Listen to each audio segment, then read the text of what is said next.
My Carmilla. A Sapphic Vampire Romance. Gothic Monster Romance Book 2. Written by Anita Zara. Narrated by Ginevra Lupa Catalano. Chapter 1. The Spider Lily's Kiss. The air thrummed with cicadas, a low rhythmic hum matching my anticipation. A sea of wildflowers rippled in the spring breeze.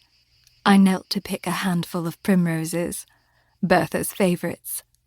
Today's bounty wasn't for me. Tomorrow, my father's friend, General Spielsdorf, would arrive for a month-long stay, and with him his niece, the girl whose words had filled my letterbox and thoughts for weeks. Marking off the days felt like counting down to a long-desired feast. The halls of the Schloss, despite its other inhabitants, my father and governesses, were vast and isolating.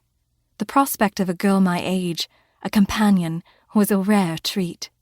My governess, Mademoiselle de la Fontaine, had first suggested writing to Bertha.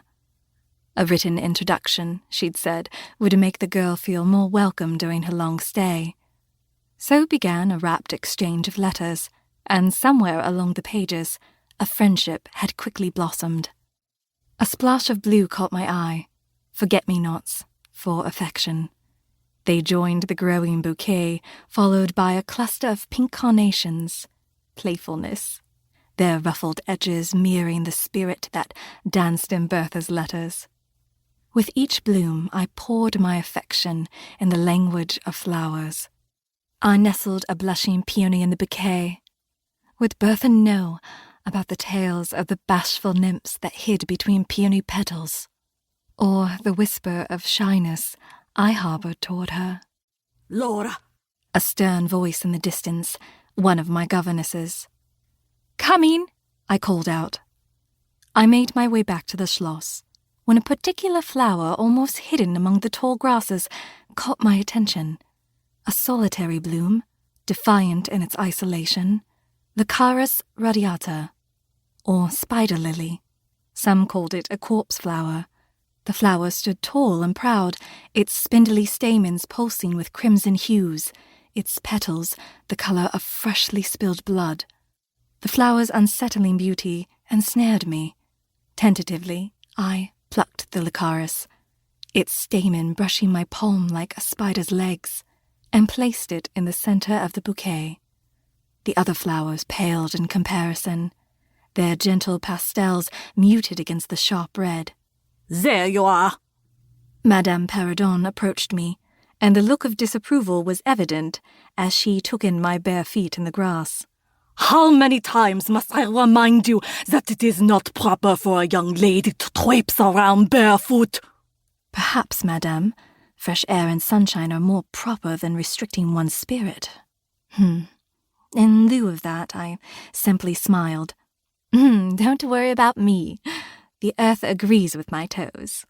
I am certain the ancient Greeks would agree, said Mademoiselle de la Fontaine. Didn't they believe that feeling the earth barefoot connected one with the divine? Her smile, crinkling in the corners of her eyes, held a warmth that felt vaguely maternal, a welcome comfort in the absence of my own mother. "I'll put these in a vase," the younger governess said, taking my basket. "What a lovely bouquet they'll make." Madame Perrodon frowned.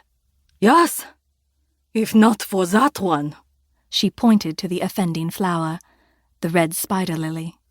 "The flower of the damned, a flower that blooms on the path to the underworld." Madame Perrodon crossed herself, her rosary beads clicking.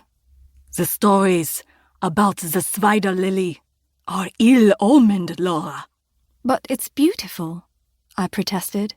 "Ugh, beauty can be deceiving, child.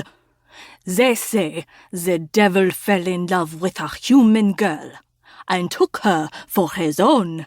A brave soldier slayed the devil, and from where his blood spilled, the red spider lily bloomed, a symbol of the devil's. To keep listening to this audiobook, I've left you a link in the description so you can do it, at no cost thanks to Audible's 30-day free trial.